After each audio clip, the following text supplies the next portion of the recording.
Ja'al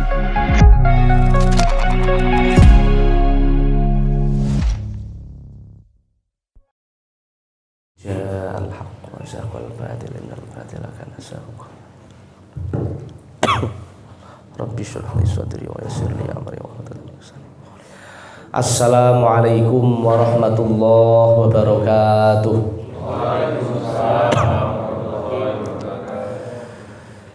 Alhamdulillah. Alhamdulillahilladzi ja'ala syahra Ramadan syahra siyam wa syahral qiyam. Asyhadu an la ilaha illallah al-mawjudu azalan wa abadan bila makan. Wa asyhadu anna Muhammadan abduhu wa rasuluhul mab'utsu rahmatan li jami'il insan. Allahumma salli wa sallim wa barik wa karrim ala sayyidina Muhammadin khairil anam wa ala alihi wa ashabihi wa man tabi'ahum bi ihsanin ila yaumil qiyam, amma ba'd. Alhamdulillah, puji syukur marilah kita haturkan kehadirat Allah Subhanahu wa ta'ala, di mana pada siang yang berbahagia ini kita masih diberikan nikmat sehat, nikmat sempat, wabil khusus nikmatul iman wal Islam, sehingga kita bisa bersama-sama untuk berkumpul di Musolla Al-Kautsar atau Masjid Al-Kautsar ini untuk bersama-sama melaksanakan kewajiban kita, yaitu sholat duhur berjamaah, yang insya Allah kita lanjutkan dengan tolabul ilmi, menuntut ilmu. Salah satu kelebihan atau keutamaan dari menuntut ilmu adalah sebagaimana sabda Nabi besar Muhammad sallallahu alaihi wasallam yang artinya barang siapa belajar satu bab ilmu, maksudnya ilmu agama, maka itu lebih baik daripada sholat 1000 rakaat. Itu di bulan selain Ramadan, bukan di bulan Ramadan. Kita duduk belajar satu bab ilmu saja, nggak tahu 10 menit, 30 menit, 1 jam, itu lebih baik. Bukan sama ya, kata Nabi, khairun min alfi raka'atin, lebih baik daripada sholat sunnah 1000 rakaat. Ada yang sudah pernah melaksanakan sholat sunnah 1000 rakaat di sini?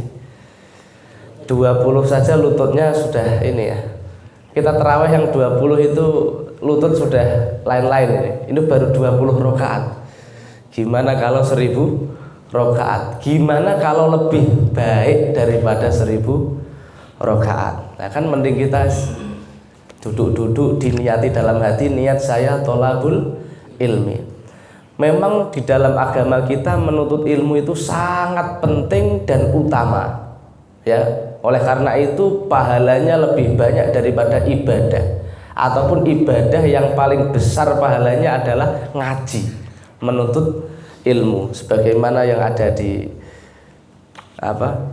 kitabnya jenengan ini, ngaji ngopi ngabdi happy. Ngaji ini paling nomor 1, paling pokok. Kenapa? Karena ayat yang turun pertama kali kepada baginda Nabi besar Muhammad sallallahu alaihi wasallam, bukan sholatlah kamu, bukan zakatlah kamu, bukan hajilah kamu, tapi apa?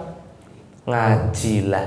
Iqra. Iqra itu maknanya ngajilah, bukan bacalah, ya. Bukan sekedar membaca, tapi mengaji. Mengajiku macam-macam.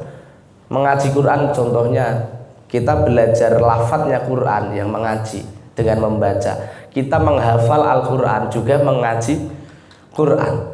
Kita memahami tafsirnya Quran juga mengaji Quran. Salah satu tafsir dari Quran yang khusus membahas tentang ilmu yang berkaitan dengan i'tiqad, dengan keyakinan, dengan keimanan adalah ilmu akidah. Yang kita bahas ini, kita secara tidak langsung ngaji Quran di dalam fokus membahas masalah akidah. Jadi Quran itu isinya macam-macam. Ada yang akidahnya, ada fikihnya, ada akhlaknya, ada sirahnya, ya, dan ada keilmuan-keilmuan yang lain yang terkandung di dalam kitab suci Al-Quran. Karena Al-Quran ini kitab penyempurna dari kitab-kitab terdahulu, makanya komplit isinya macam-macam. Nah, kemudian kita Ahlus Sunnah wal Jamaah di dalam memahami Al-Quran ada aturan-aturannya, ada prosedurnya. Kita belajar Al-Quran yang dimana Al-Quran ini memakai bahasa Arab 1440 tahun yang lalu, ya toh? Quran ini pakai bahasa apa? Bahasa Arab. Bahasa Arab sekarang atau kemarin atau dulu? Dulu 1440 tahun yang lalu. Bahasa ini kan budaya, pasti bergeser pemaknaannya. Contoh, bahasa Jawa sekarang dengan bahasa Jawa 100 tahun yang lalu itu beda. Ya, beda. Orang Jawa sekarang sudah tidak memahami perkataan orang Jawa 100 tahun yang lalu. Ya, anak kecil sekarang yang hidup di Jawa itu sudah nggak paham bahasa halus, bahasa kromo itu sudah nggak paham. Pahamnya lo gue, kan begitu. Karena bahasa memiliki pergeseran makna. Sama di Bugis juga sama. Orang Bugis sekarang dengan orang Bugis 200 yang lalu itu beda pasti bahasanya. Ya, itu sama-sama Indonesia, sama-sama kita di Jawa saja sudah nggak bisa memaknai perkataan orang dulu, ya. Apalagi ini bahasa Arab, bukan cuma bahasa Arabnya 100 tahun yang lalu, bahasa Arab 1440 tahun yang lalu. Maka untuk memahami Al-Quran yang menggunakan bahasa asing zaman dulu ini, tidak bisa kita buka terjemahan, buka kamus langsung kita artikan semaunya sendiri, itu tidak bisa. Aturannya tidak seperti itu. Lantas bagaimana orang Ahlus Sunnah wal Jamaah di dalam memaknai Al-Quran? Kita merujuk kepada baginda Nabi besar Muhammad Sallallahu Alaihi Wasallam. Ketika kita tidak paham terhadap suatu ayat, kita cari ayat-ayat yang lain yang berkaitan dengan ayat tersebut ada atau tidak. Kalau ada, antara ayat satu dan ayat yang lain yufassiru ba'dhuhum ba'dho, ya, menafsirkan antara satu dan yang lainnya. Tapi kalau tidak ada penjelasannya di dalam Al-Quran, maka kita tengok Nabi pernah nggak menjelaskan di dalam hadisnya. Hadis itu apa? Perkataan Nabi, perbuatan Nabi, dan persetujuan Nabi. Itu namanya hadis. Ya. Di hadis kok nggak ada, apa yang kita lakukan? Kalau di dalam hadis tidak diterangkan, kita menengok sahabat pernah bersepakat atau tidak. Kesepakatan sahabat ini namanya ijma. Ya. Jadi makanya sumber hukum kita pertama Quran. Kedua, kalau nggak ada dalam Al-Quran, kita tengok hadis. Di dalam hadis kok nggak ada ini ganja, hukumnya apa ini? Memang ada di dalam Quran ganja? Nggak ada, diterangkan. Di hadis juga nggak ada. Sahabat pernah nggak ijma tentang ganja ini? Oh, nggak ada. Terus gimana kalau sahabat nggak pernah bersepakat tentang ganja? Kita menggunakan kias, analogi.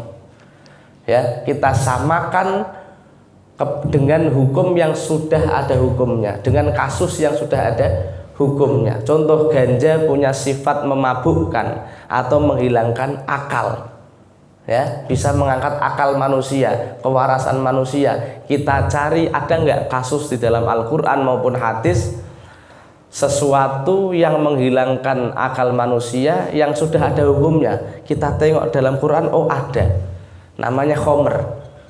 Ya, innamal khamru wal maisiru wal ansab rijsun min amalis syaiton. Oh, ada khomer. Khomer salah satu sifatnya adalah memabukkan.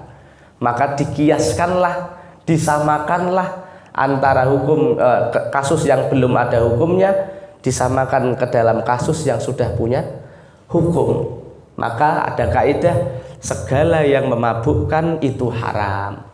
Walaupun tidak disebutkan secara eksplisit di dalam Quran maupun hadis Nabi besar Muhammad Sallallahu Alaihi Wasallam. Seperti itulah rujukan atau prosedur Ahlus Sunnah wal Jamaah di dalam mengeluarkan hukum. Ya, jadi sumber hukum kita Ahlus Sunnah wal Jamaah bukan cuma Quran dan Sunnah. Karena kalau cuma Quran dan Sunnah kita sholat duhur kita pusing, Pak. Nggak pernah dijelaskan dalam Al-Quran sholat duhur ini. Di Quran itu cuma 3 waktu saja sholat ini, bukan 5 waktu yang ada di Al-Quran. Yang 5 waktu ini di hadis, kan seperti itu. Terus caranya nanti rukuknya bagaimana, bacanya apa, iktidalnya bagaimana, itu secara komplit yang menjelaskan adalah para sahabat. Ya, kemudian para sahabat mengajar ilmunya sholat, ilmunya wudhu kepada para tabi'in. Para tabi'in mengajarkan kepada muridnya tabi'ut tabi'in. Dan kitab yang kita kaji ini kitab yang dikarang oleh tabi'in, muridnya sahabat. Bukan muridnya murid sahabat ya, tapi langsung muridnya sahabat santrinya Rasulullah Sallallahu Alaihi Wasallam. Nah, membahas tentang akidah yang ini adalah kitab rujukan akidah Ahlus Sunnah wal Jamaah yang ada di depan kita ini. Kitab tertua yang membahas terkait ilmu akidah, ilmu yang paling penting di dalam agama ini. Kenapa paling penting? Karena urusan mengenal Allah Subhanahu wa Ta'ala. Bagaimana mungkin kita bisa benar dalam menyembah kalau kita tidak mengenal zat yang kita sembah? Ya, kita kan nggak nyembah tembok ini tuh, sholat ini, tapi menyembah zat, ya, tidak menyembah nama. Yang kita sembah bukan nama, tapi zat yang memiliki sifat dan perbuatan, kan seperti itu. Nah, alhamdulillah kemarin kita sudah sampai pada halaman 3 lah ya, atau halaman 2 yang paling bawah. Maka kita lanjutkan. Sebelumnya kita kirim Fatihah kepada Nabi Muhammad, para sahabat, dan kepada pengarang kitab ila hadratin Nabiyil Mustafa Sayyidina Muhammadin sallallahu alaihi wasallam wa alihi wa ashabihi wa zawjatihi wa dzurriyyatihi wa ahli baitihil kiram. Wa nakhusu khususan ila ruh al-imam Abi Hanifah Nu'man radhiyallahu an syai'ulillahi lana wa lahumul fatihah. A'udzu billahi minasy syaithanir rajim. Bismillahirrahmanirrahim. Alhamdulillahi rabbil alamin arrahmanir rahim maliki yaumiddin. Iyyaka na'budu wa iyyaka nasta'in. Ihdinas siratal mustaqim. صراط الذين أنعمت عليهم غير المغضوب عليهم ولا الضالين آمين. بسم الله الرحمن الرحيم. قال المؤلف رحمه الله تعالى نفعنا الله به وبعلومه في الدارين آمين يا رب العالمين. بسم الله الرحمن الرحيم. Hukum seseorang di dalam menyikapi sifat Allah, ya. Wasifatuhu, adapun sifat-sifat Allah fil azali, yang tanpa permulaan. Jadi sifatnya Allah ini qadim, tanpa permulaan, tidak ada awalnya. Iku ghairu muhdatsatin, ialah bukan barang baru, bukan sesuatu yang baru. Sifatnya Allah bukan sesuatu yang baru. Wala makhluqatin, dan juga bukanlah makhluk. Faman qala, maka barang siapa yang mengatakan atau meyakini innaha, bahwa sesungguhnya sifat-sifatnya Allah iku makhluqatun, ialah makhluk, au muhdatsatun, ataupun barang baru, au waqafa, atau diam tidak menjawab ketika ditanya, au syakka, atau ragu, fiha, di dalam sifat Allah, fahuwa, maka adapun orang tersebut iku kafirun, ialah kafir, ingkar billahi, kepada Allah Subhanahu wa Ta'ala. Jadi kalau kita ngaji akidah ini, kalau enggak kafir, mukmin. Kalau enggak mukmin, mubtadi. Mubtadi itu ahli bid'ah. Seperti itu. Ini karena pembahasan ilmu akidah. Kalau fikih halal, haram, wajib, sunnah, mubah, makruh, haram. Itu kalau pembahasan fikih. Tapi kalau pembahasan tasawuf, etis nggak etis, ikhlas nggak ikhlas, patut nggak patut, begitu loh ya. Jadi kita beda pembahasan, fokusnya nanti beda. Karena kalau akidah kan keyakinan, namanya keyakinan ini kalau nggak selamat, muslim kan orang selamat, keyakinan yang selamat ya. Kalau nggak selamat berarti tidak selamat ataupun kafir, ingkar, seperti itu. Tapi ini bukan dalam rangka mengkafirkan orang, tapi mengetahui posisi, oh kalau keyakinan kita seperti ini bisa kafir, jangan kita lakukan seperti itu. Bukan dalam rangka untuk mengkafirkan orang lain. Wal Qur'anu, adapun Al-Qur'an. Ya, jadi sebelum wal Qur'anu ya, dalam memahami sifat-sifat Allah, kita harus meyakini bahwa semua sifatnya Allah, dari Ar-Rahman, Ar-Rahim, Al-Malik, Al-Quddus, semua Asmaul Husna itu sifatnya Allah. Dan semua sifatnya Allah itu sifatnya Qadim. Apa itu Qadim? Tanpa permulaan, tidak ada awalnya. Kalau kita, sifat kita muncul ada awalnya. Kenapa? Karena zat kita juga ada awalnya, ada permulaannya. Lah, karena zat Allah ini Qadim, ada tanpa permulaan, tanpa awal, maka sifatnya pun harus Qadim, sifatnya pun juga tanpa permulaan. Barang siapa yang meyakini sifat Allah itu makhluk ataupun ada permulaannya, ataupun ditanya diem saja ya, ataupun ragu, maka orang itu bisa kafir kepada Allah Subhanahu wa ta'ala. Berarti cara menyikapinya bagaimana? Kita harus tanamkan dalam hati kita, kita harus yakini bahwa semua sifat Allah qadimun, azaliyun, abadiyun, tanpa permulaan dan selama-lamanya, tetap tidak berubah-ubah. Nah, karena beda dengan sifatnya makhluk. Wal Qur'anu. Nah, kita sekarang membahas tentang Al-Qur'an. Banyak yang belum paham tentang Al-Qur'an. Mohon maaf, minta tolong salah satu, tolong ambilin mushaf satu. Oh.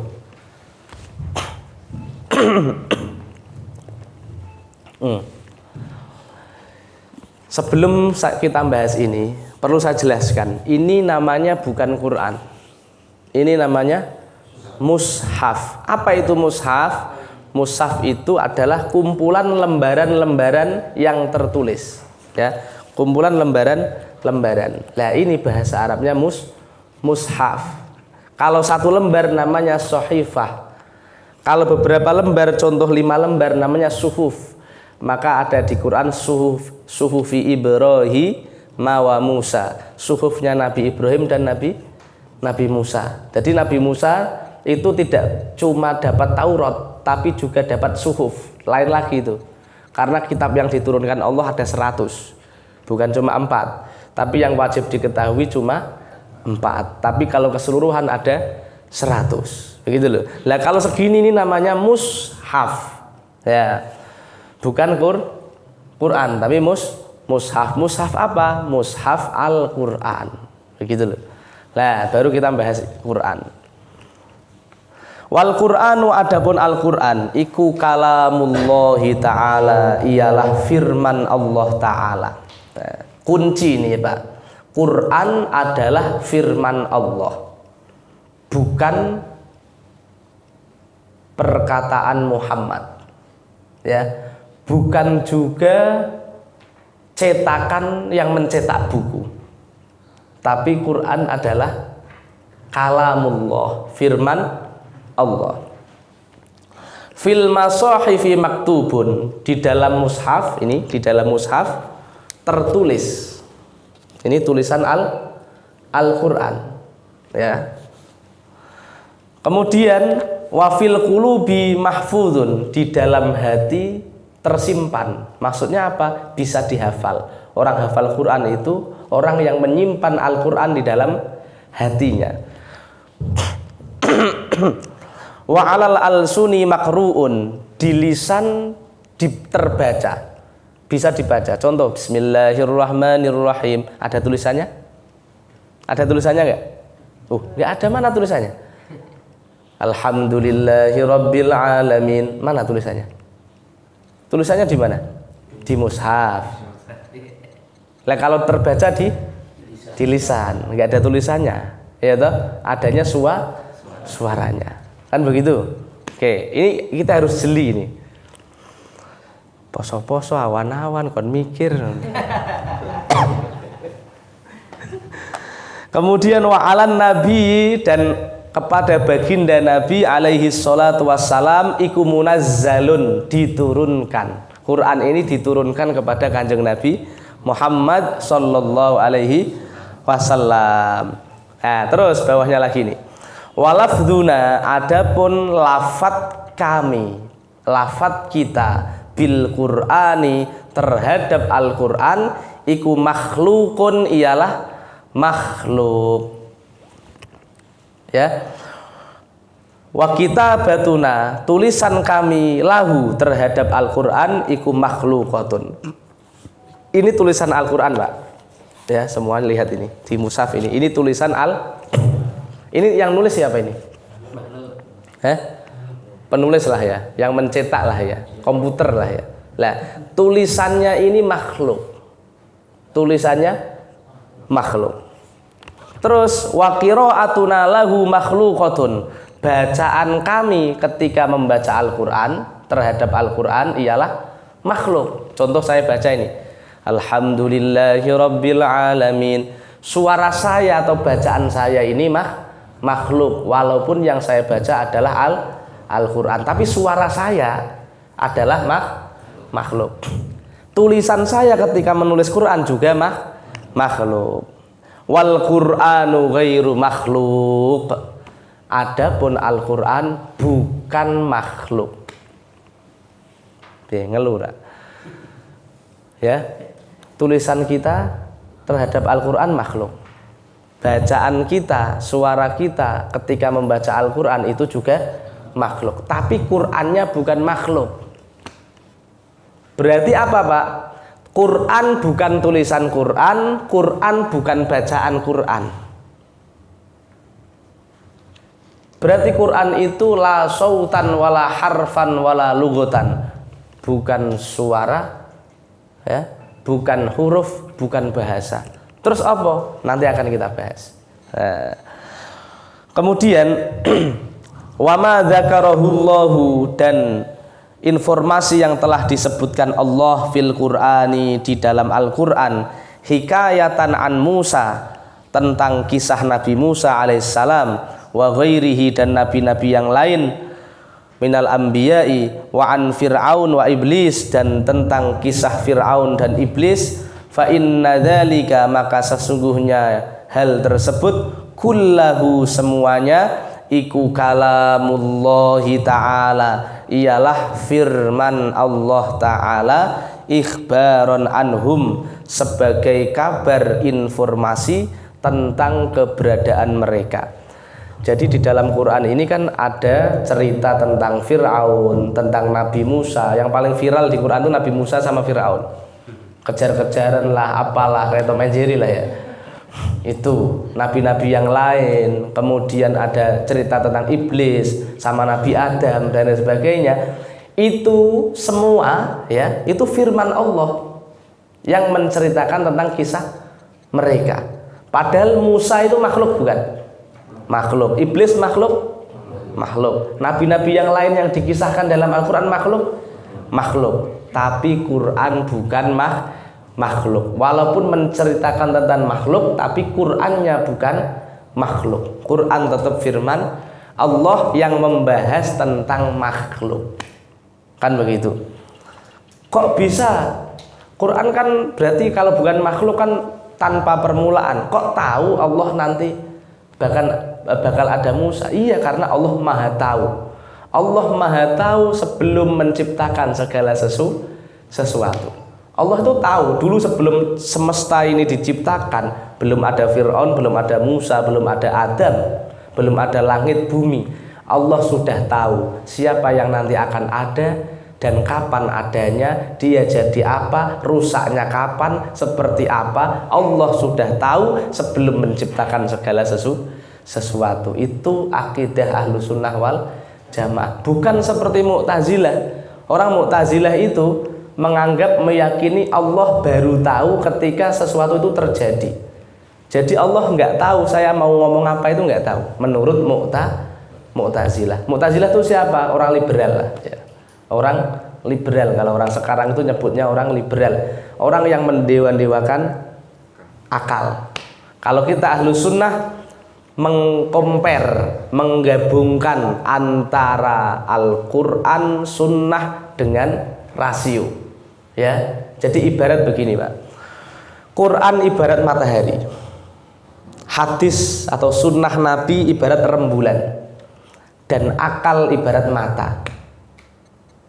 Kita kalau memahami Al-Quran dengan Quran saja, sama hadis nggak pakai akal, berarti kayak ada matahari terang benderang, bulan terang benderang, tapi sampean merem karena akalnya tidak dipakai. Kebalikannya juga sama, memahami Quran cukup dengan akal saja, tapi menafikan Quran dan hadis, sama saja kita melek, nggak ada cahaya apapun, nggak ada matahari, tidak ada rembulan. Maka harus seimbang. Ahlus Sunnah wal Jamaah itu seimbang antara dalil nakli dan dalil akli, antara petunjuk nas Quran hadis dan petunjuk akal. Karena akal ini juga hidayah dari Allah Subhanahu wa Ta'ala.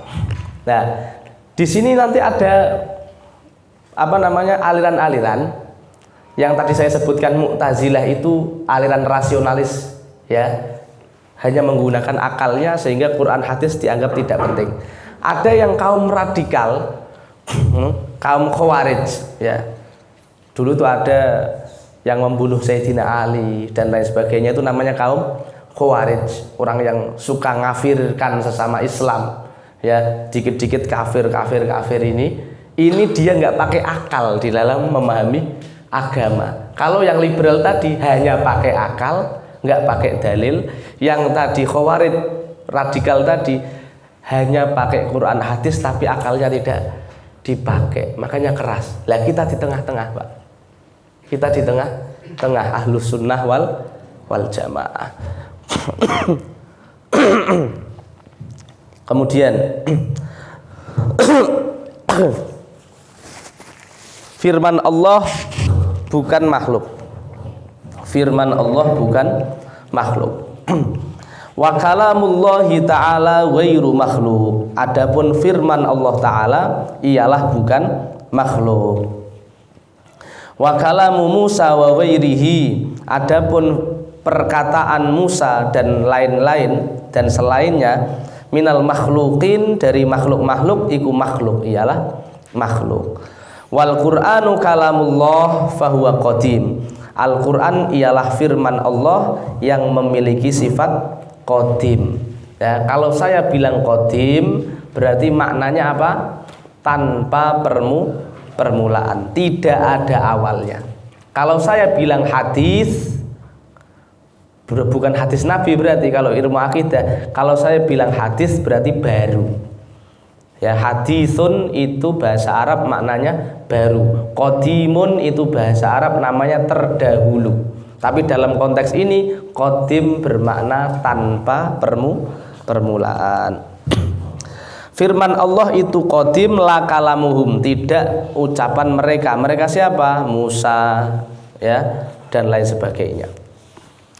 Nabi Musa mendengar firman Allah, ya. Wasami'a, dan mendengar siapa Musa kalamullahi ta'ala, kepada firman Allah Ta'ala, sebagaimana firman Allah qala ta'ala wa kallamallahu Musa taklima. Sungguh Allah telah berfirman kepada Musa dengan firman yang sebenar-benarnya, atau firman Allah yang asli, ya, yang asli, yang tidak bisa kita bayangkan, yang bukan suara, bukan bahasa, bukan huruf. Itu Nabi Musa pernah diperdengarkan oleh Allah firman Allah yang asli. Ketika kapan? Ketika beliau berkholwat 40 hari di Gunung Sinai, ya, wattini wazzaitun wa turi sinin, Tur Sinai atau Gunung Sinai di Palestina. Lah, waqad kana Allahu ta'ala mutakalliman. Allah Subhanahu wa ta'ala Maha berfirman sebelum Allah berfirman kepada Musa. Ya, saya ulangi. Allah Ta'ala itu sudah punya sifat berfirman sebelum Allah berfirman kepada Musa ketika di Bukit Sinai. Allah Subhanahu wa ta'ala telah memiliki sifat Maha Pencipta sejak zaman azali, tanpa permulaan, sebelum menciptakan makhluk apapun, ya. Jadi Allah sudah punya sifat Maha Pencipta walaupun belum menciptakan apapun. Nah, analoginya seperti ini.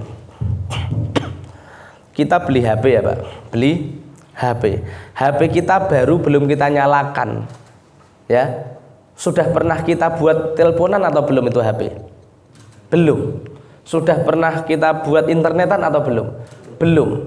Sudah pernah buat kita SMS-an atau belum? Belum, karena belum dinyalakan. Tapi HP itu walaupun belum dinyalakan, belum digunakan, tapi sudah punya sifat bisa untuk nelpon, bisa untuk WA-an, bisa untuk internetan dan lain sebagainya. Nah, sifat itu melekat sejak HP itu dibuat walaupun belum digunakan. Nah, sama.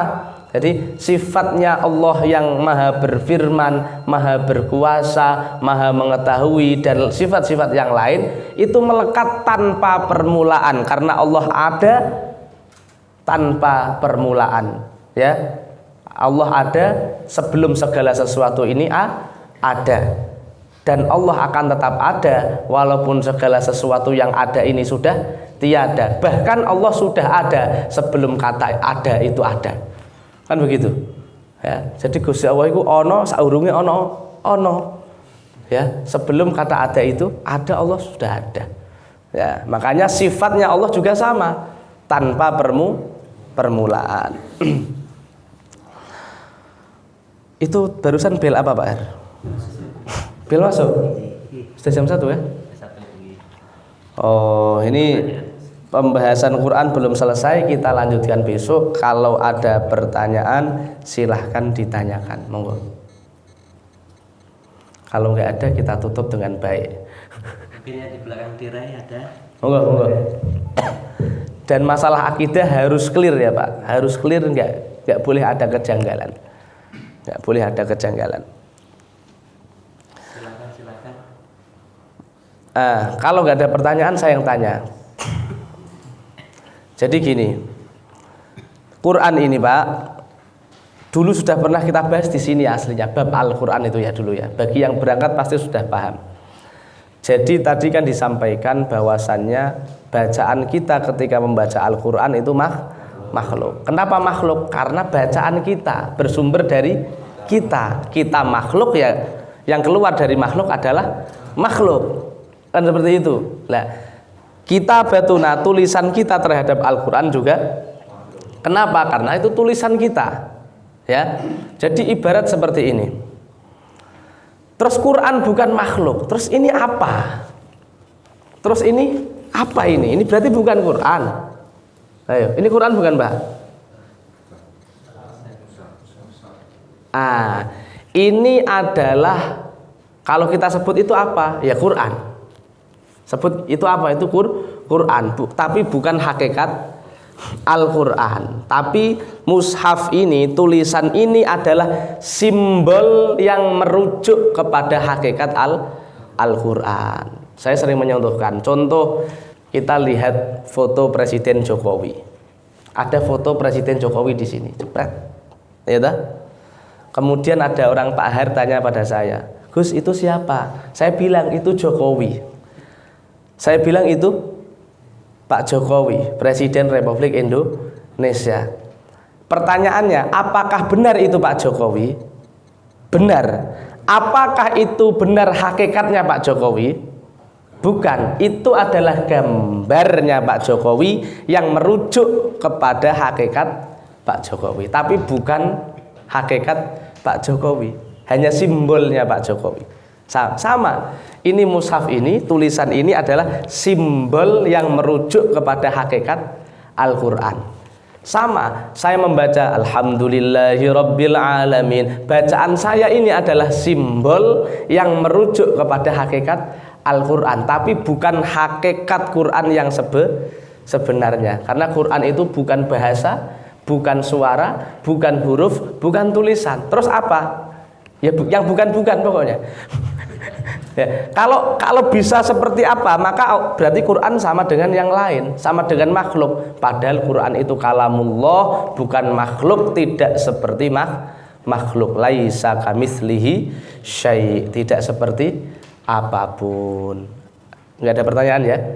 Kalau enggak ada pertanyaan, kita cukupkan dengan bersama-sama membaca hamdalah. Alhamdulillahirabbil alamin. Maulaya sholli wa sallim daiman abada ala habibika khairil khalqi kullihim huwal habibul ladzi turja syafa'atuhu likulli hawlim minal ahwali muqtahami ya rabbi bil mustafa balligh maqasidana waghfir lana ma madha ya wasi'al karami ya